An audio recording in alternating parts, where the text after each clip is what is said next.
In the world of crocodiles, size is everything.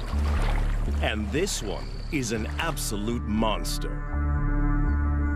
At 6 meters long, he's the boss of a gang of reptilian killers. The gang takes down and takes apart any animal within their grasp. But everything belongs to the boss. He rules by sheer size and explosive violence. He will maim or kill to keep control. But this year, a young male takes on the brutal hierarchy of the Croc Gangland.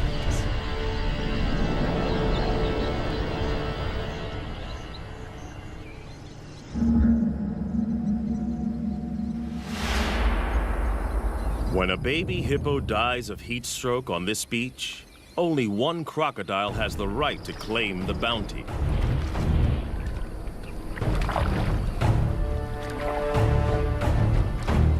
He is the Croc Boss, the godfather of the ganglands. In crocodile hierarchy, size is power. And for many, many years, his 1,000 kilograms has topped the scales. As biggest croc on the beach, all food is his.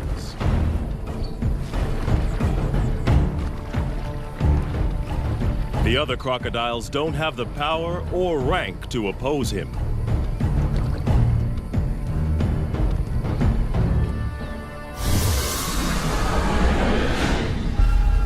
The boss didn't discover this carcass. One of the subdominant males found the prize. At 3 meters long, he is no small crocodile, but he lives on this beach and feeds at the discretion of Croc Boss.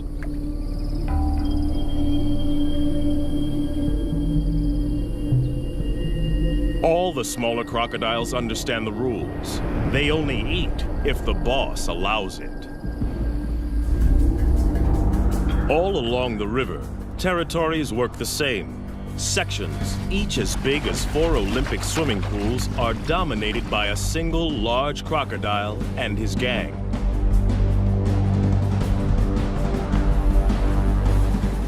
Croc Boss is the biggest of them all. But for most of the year, there is a peaceful truce between him and the other leaders. Border skirmishes mostly occur during the mating season. Smaller crocodiles may join the gang as long as they obey 3 simple rules. Croc Boss gets the best food. He is respected at all times, and only he mates with receptive females. Gang members break the rules at their peril. But there is always a younger rival, trying to get big enough to become a boss in his own right. These pretenders are shadow bosses, waiting for their moment. We call them phantoms. There have been other takeover bids. A smaller male tried to mate with one of the boss's females.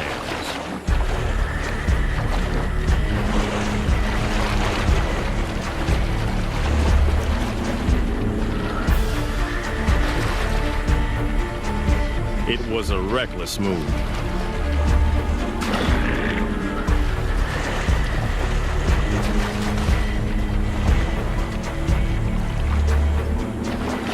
The challenger's bony armor was no match for the boss's brutal bites, as powerful as a trash compactor.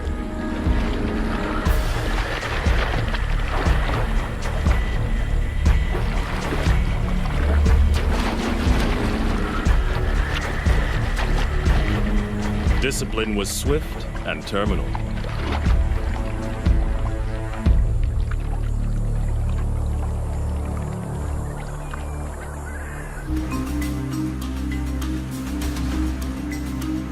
This Croc Boss's territory in Africa is a stretch of the Luangwa River in Zambia, in the South Luangwa National Park. It's a crocodile killing field, especially during the severe dry season. Inland lakes and pools dry up. And the river is the only water for kilometers around. All animals in the area must make long treks here to drink. And in 40-degree heat, many don't make it. The river's a lifeline and a death zone.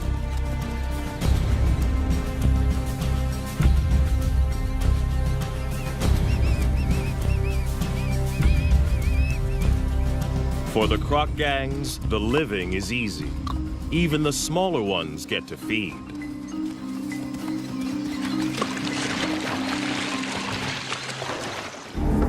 But crocs aren't the only gangs in town.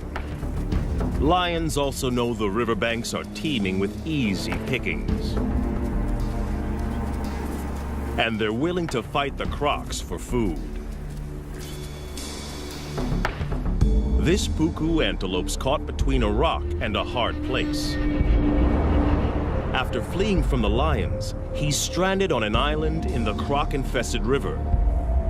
He's got to get off or starve.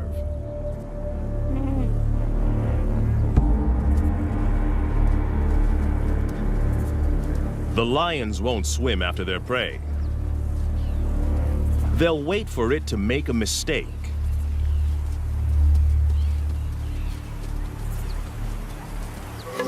The puku's biggest threat lies in the water. The young phantom is perfectly placed for an attack. Away from the gang, this antelope is his to lose. There's no way the croc can catch the puku on the land. But there's no way the puku can outswim the croc. It's like a game of chess with life and death stakes.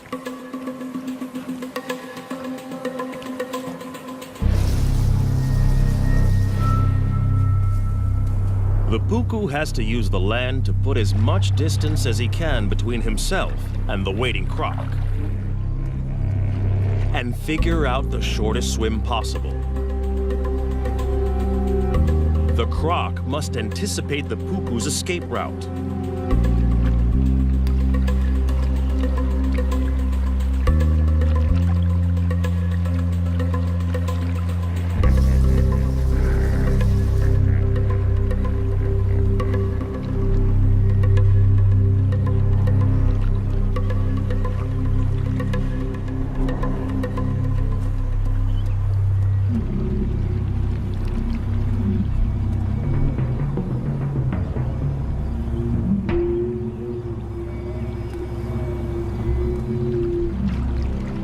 Life boils down to a simple equation of speed versus distance.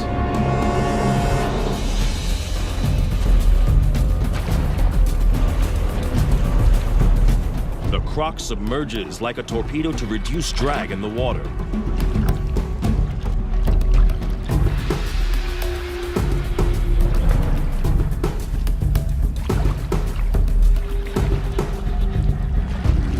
But his top speed of 10 kilometers per hour is not fast enough.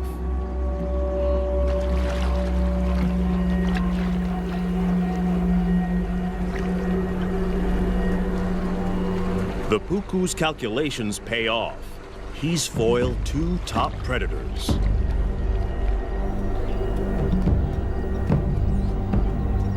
The young croc misses an easy kill.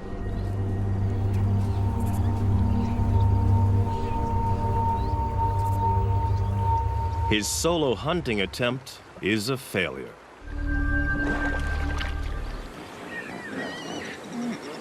But the dry season has another food bonus on offer. Huge numbers of hippos crush together in the Luangwa's diminishing deep water holes to keep cool. No crocodile, even one as big as Croc Boss, would attack a full-grown hippo.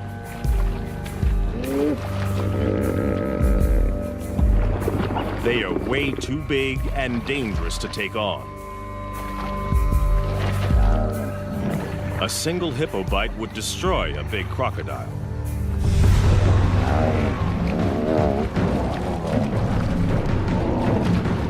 But the crocs don't need to try to kill the hippos.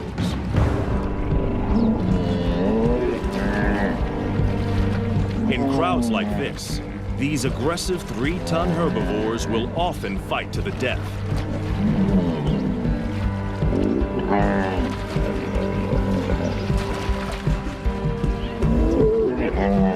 Leaving the croc gangs with a meat bonanza. A hippo carcass is one of the rare occasions when rival gang members join forces. Up to 200 crocs from different factions feed together. In fact, this cooperative frenzy serves a useful purpose. Crocs' jaws don't move from side to side. When the carcass is in water, they need others to pull against to help them rip off hunks of meat. It'll take them less than 2 days to completely demolish a 1-ton hippo. With the most acidic stomach of any vertebrate, crocodiles can digest every centimeter of a carcass.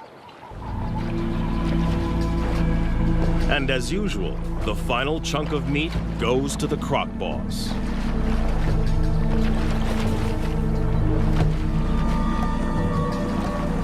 No other croc has the power to argue. Cooperation is officially over.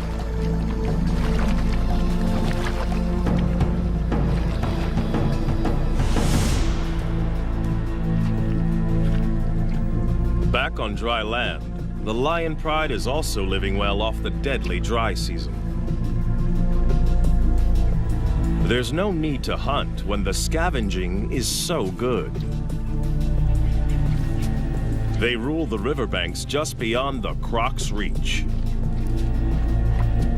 They own this feeding ground, and the crocs know it. Even Croc Boss won't come up here to try to take this carcass off the lions.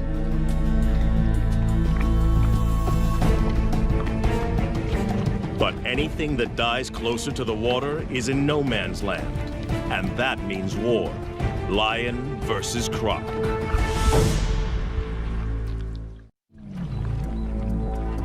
A dead elephant offers up a gigantic feast for the croc gang. They didn't kill it.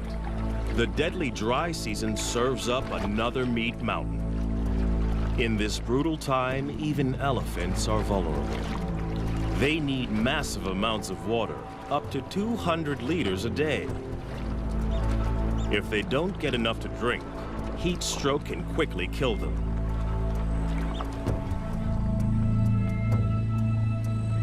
The crocs have the carcass now, but they don't own it. It's right in the conflict zone. The lions have started feeding on it, and they haven't finished. This prize is too big to give up without a fight.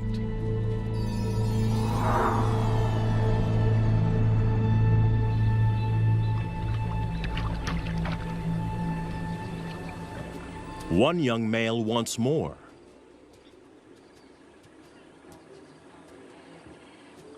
His scrappy mane indicates he's barely 2 years old, but he's big and dangerous.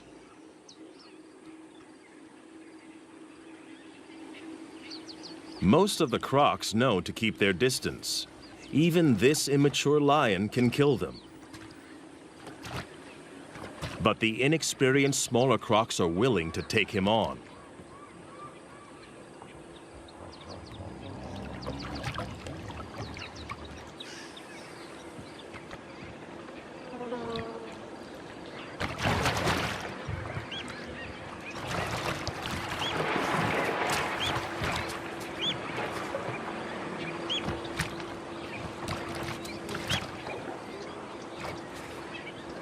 This is not a competition Croc Boss needs to get into.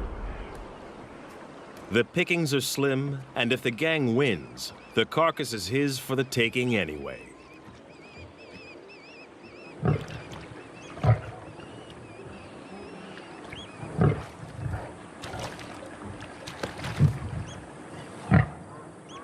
Without backup, the young lion isn't sure of himself.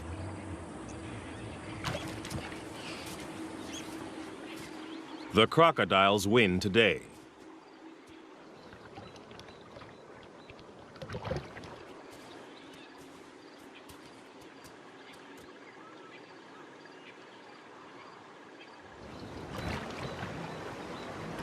The gang now goes to work as fast as they can. It's a race to rip as much meat as possible from the carcass.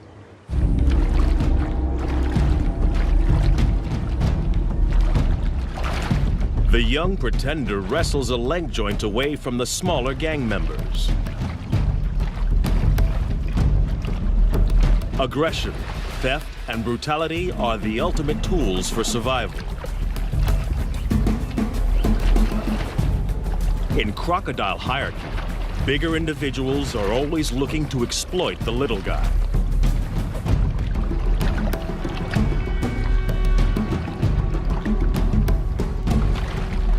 The smaller crocs have learned well from the master.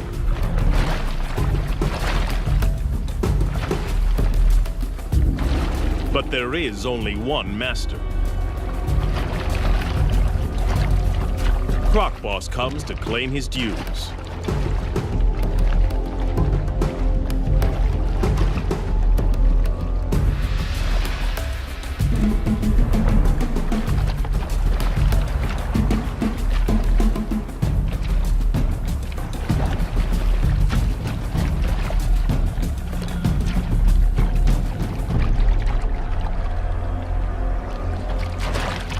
For the smaller crocs, the feeding is over.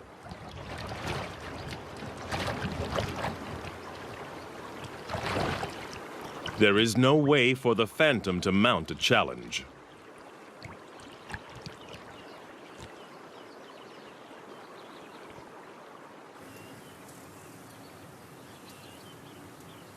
To have any hope of running the gang, he must bulk up. And he can't do that on leftovers from the boss. He's got to find his own food. And the numerous drinking pools next to the river provide the perfect hunting ground. Every morning and evening, the antelope journey here to quench their thirst. A perfect opportunity for an ambush.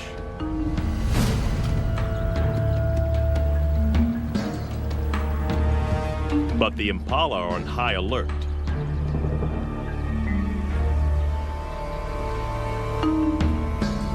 To have any hope of catching one, the young croc must find the perfect pool in which to disappear and wait.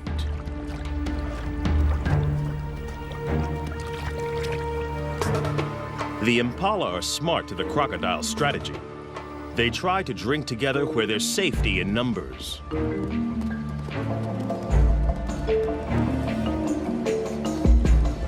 The crocodile must wait for a loner.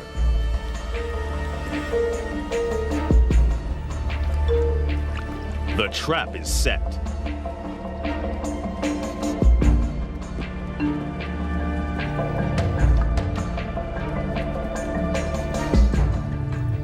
He can hold his breath for 2 hours. And this impala has no clue that below the surface lurks a ravenous crocodile poised to strike.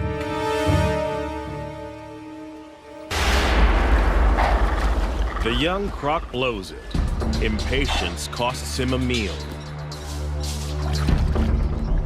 Crocs can launch their entire body out of the water in less than half a second.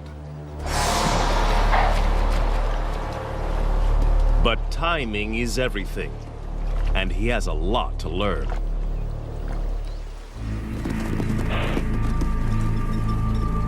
The prey is spooked. The hunt is over. It's a half chance for the lions.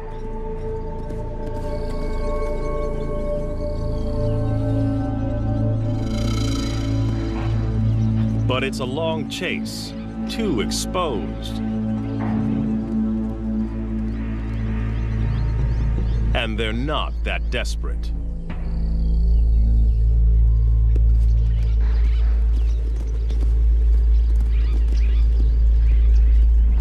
They don't have to try too hard. In the dry season, death is always just around the corner.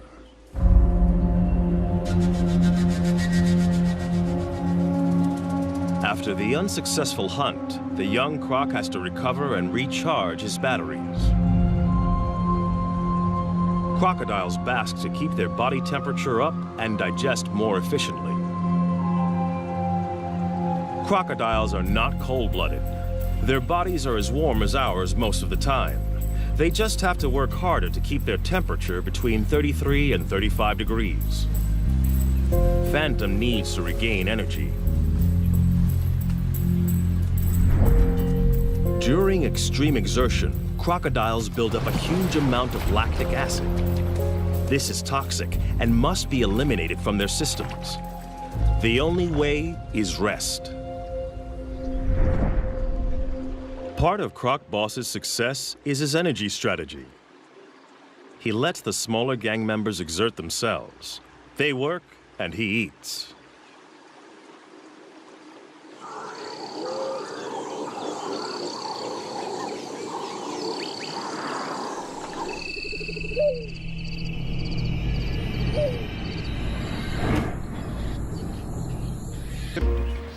And they have the most unexpected allies.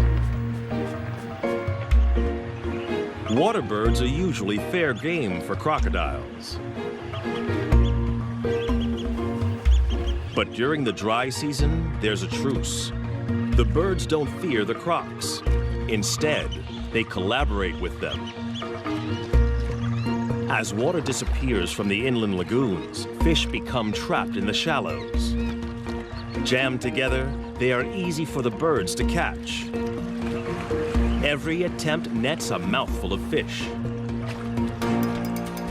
The crocodiles benefit in exactly the same way and work with the birds to corral the fish into ever tighter spaces.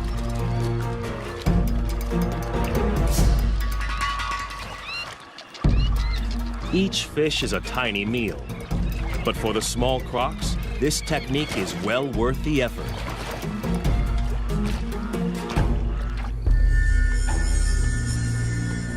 But for a monster like Croc Boss, chasing small fry is a total waste of energy. He'll wait and preserve his energy for bigger game and other activities that are his alone to enjoy.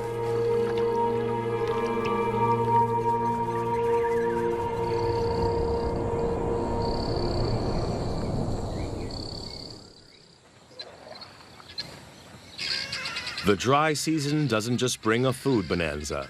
There's an even bigger prize, mating. The ritual begins at dawn.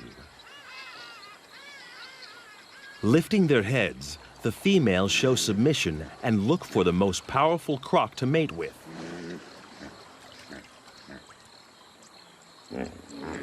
The boss raises his body and literally stands out in the river. It's a visible sign of his status. By rights, all receptive females are his.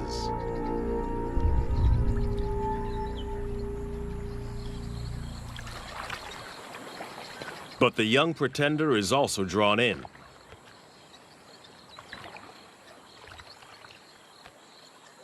The females secrete a pheromone into the water. It signals they're ready.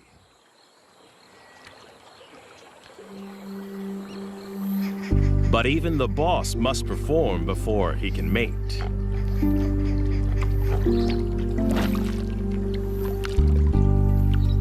It's the only situation he cannot control. The final choice is made by the females.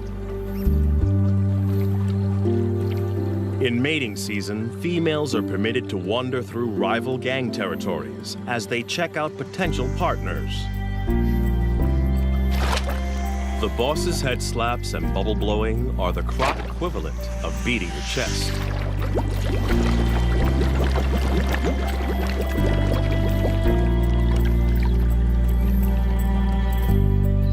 It works.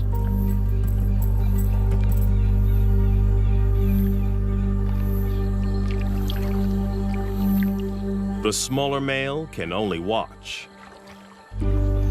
For a one-ton monster, the boss's mating ritual is surprisingly tender. He blows bubbles that delicately tickle the female's sensitive neck area.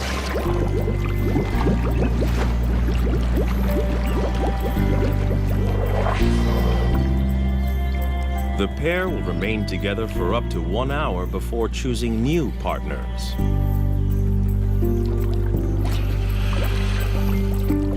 But one smaller female is not prepared to wait.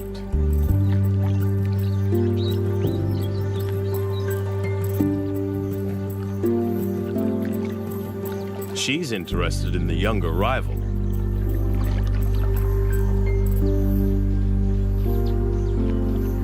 The boss's dance is coming to the end.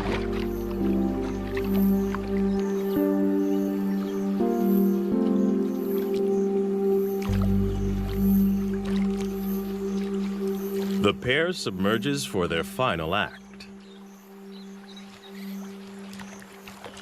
And while his leader is underwater, Phantom chances his luck.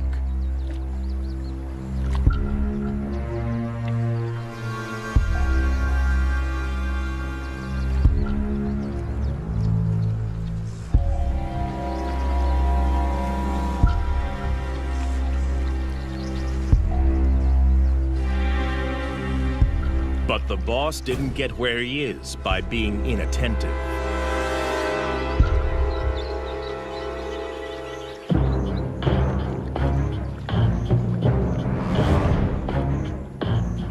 For a junior to mate with one of his females is the worst kind of disrespect. He must be punished. Others have been killed for less. The young croc is now swimming for his life. He's offended in the worst way. And Croc Boss will kill him if he can catch him. But his chase is half-hearted. The boss is still distracted by the mating privileges that come with his position.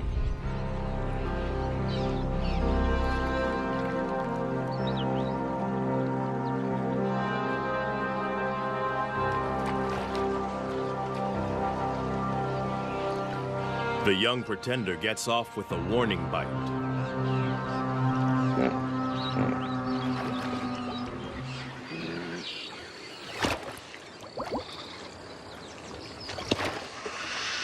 Now the insubordinate is dealt with.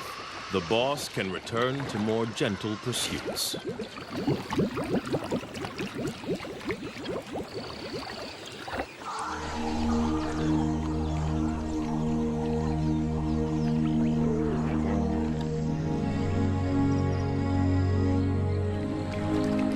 The right to mate is still a long way off for this young croc.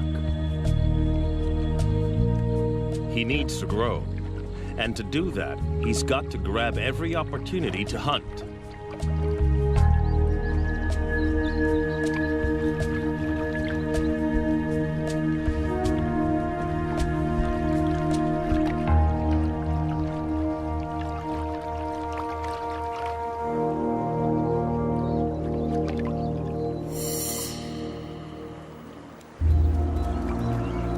Fortunately, the relentless dry season serves up an endless convoy of thirsty prey.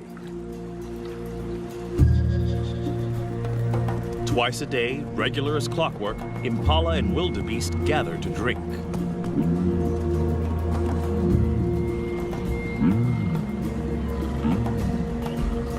It's another chance to make a kill.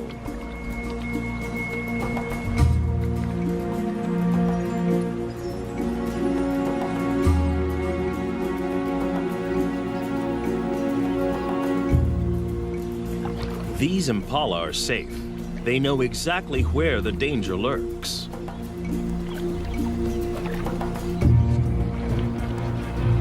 Some even follow the croc to keep an eye on him.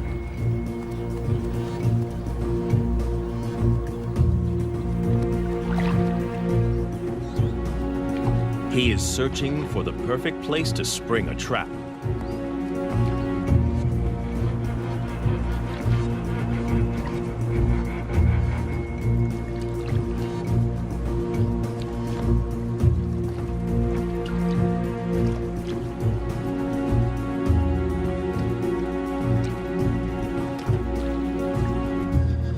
Even when he finds a likely pool, watching impalas raise the alarm.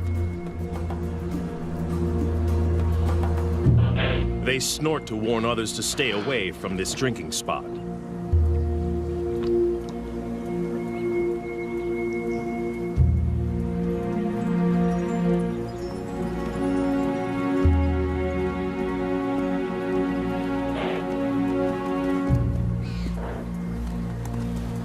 But with an unending stream of animals coming to drink, it isn't long before one individual doesn't get the message.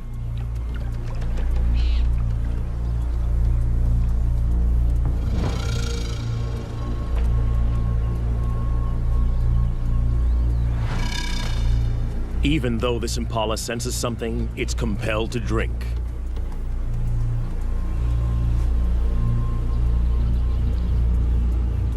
Thirst overrides fear. But it's braced for danger.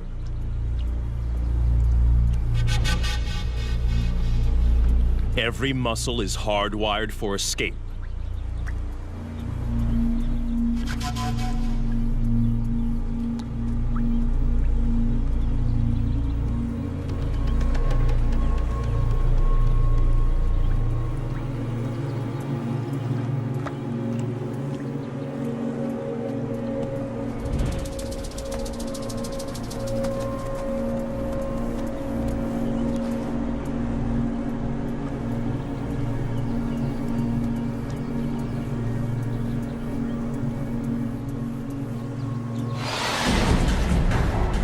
Perfect strike. But can the young croc hang on? For a second, it looks like this impala might escape. But it dislocates its leg, and it's all over.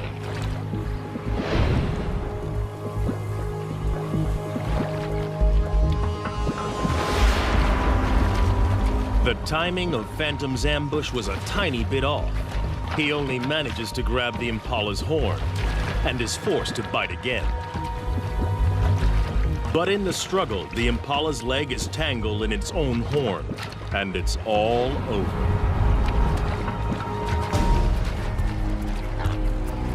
It won't be a quick death. He will have to drag his kill into the deeper river to drown it. Ambush hunting is what crocs do best. But timing is everything. Phantom's first attempt was too rushed, and he lost his meal.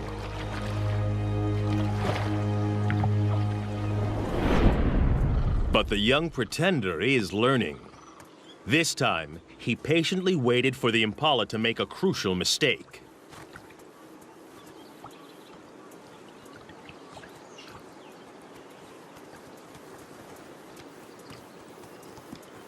As the ram is joined by the female, he relaxes and drinks for a fraction of a second too long.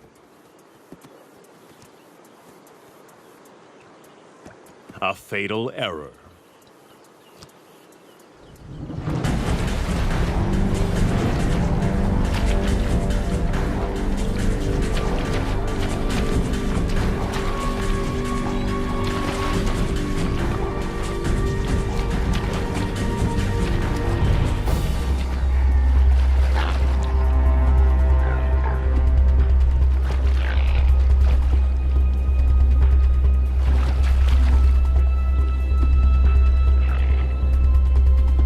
But the croc has made a mistake too. His perfect ambush is in full view of the gang. Now he must fight to keep it.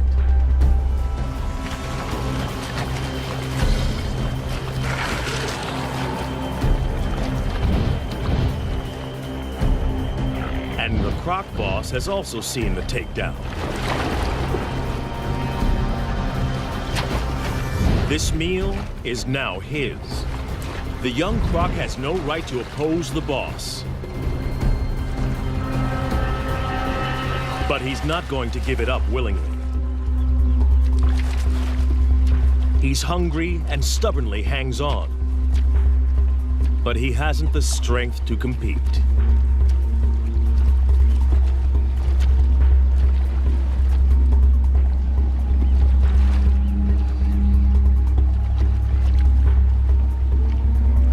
rest of the gang fights to get a bite onto the impala.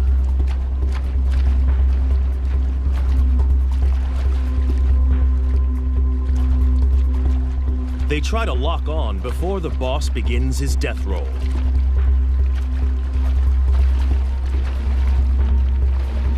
As the giant spins, he literally tears the impala to pieces. Any of the gang that can hang on may end up with a big chunk of meat. The impala has gone from living animal to meat chunks in a couple of seconds. Some of the gang manages to snag a piece, but not the pretender. In the ganglands, catching the prey doesn't guarantee you eat the prey. Hunting and fighting are a major drain on a smaller crocodile's energy reserves. Phantom must rest to build up his strength.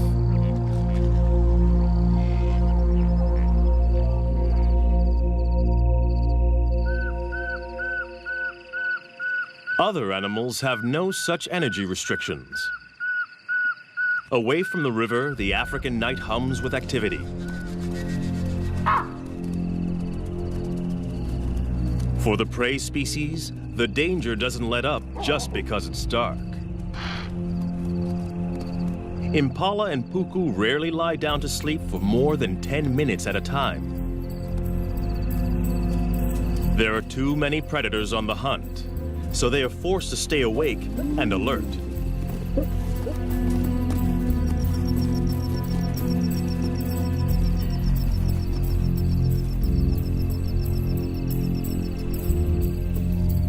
Lions take advantage when the crocodiles can't.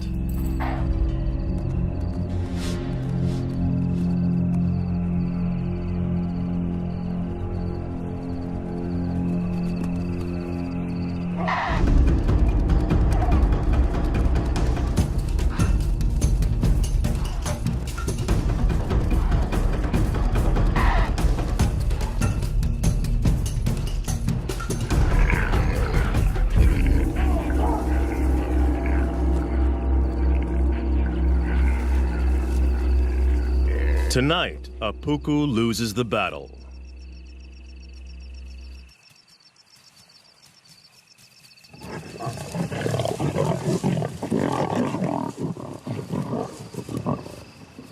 Dry season around the Luangwa River is not a good time to be a herbivore.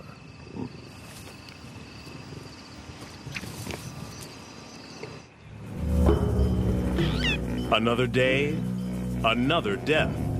Another free meal for the croc gangs. As the sun warms the crocs, it triggers a feeding frenzy on the hippo carcass. Crocs from multiple gangs wait in line to feed. Territorial differences set aside for the moment. Size determines the order, and the biggest eat first.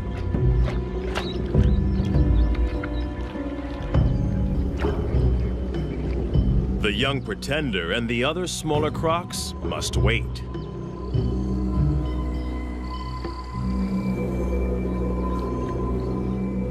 The boss has torn away a huge hunk of the dead hippo.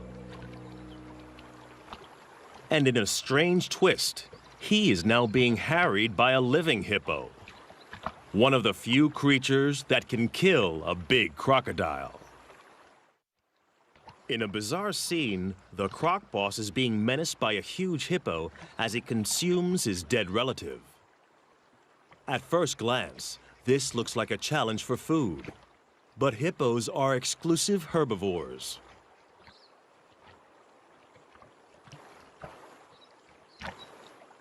They've been known to lick carcasses, possibly for salt or minerals. But something else seems to be going on here. Perhaps like elephants, the hippo senses the death of one of its own.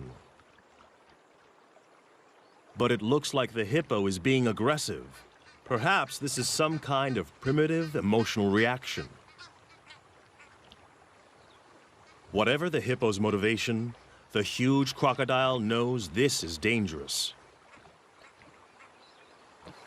With 50-centimeter-long canines and a bite force 27 times more powerful than a human's, this hippo could easily skewer the huge croc. For the first time in a long time, the boss is being pushed around by a bigger beast.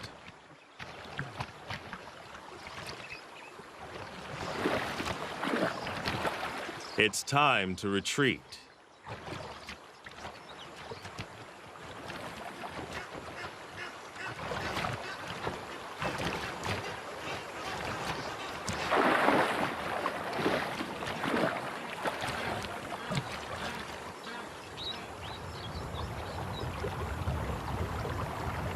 Success in a croc gang is all about being a consummate opportunist.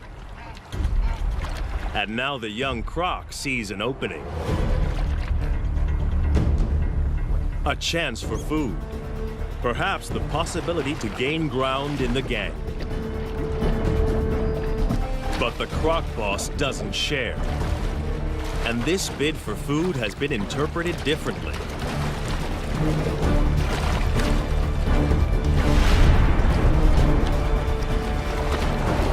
It's now a power struggle. And the boss's violent death roll is a deadly attack. Instant retreat is the only acceptable way out, and the younger croc doesn't take it. This can only end in one of two ways: death or injury to the smaller croc.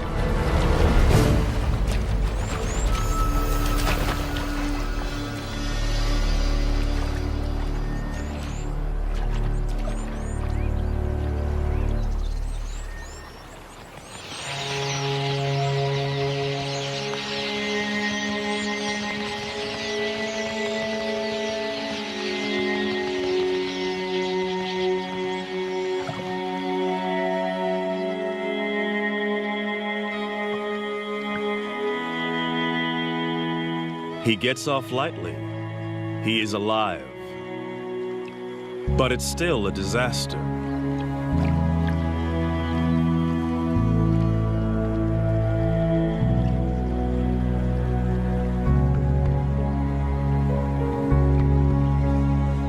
He pays for the transgression with his own flesh and blood.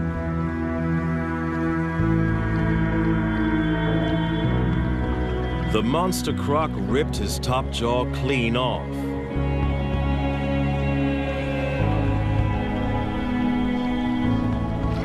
Amazingly, the smaller croc will survive this hideous injury. Crocodiles have special antibodies to help them heal from massive wounds. But it will not regrow. He is not just deformed, but terribly handicapped. His journey to the top position is over. From now on, he will be the last in line to feed.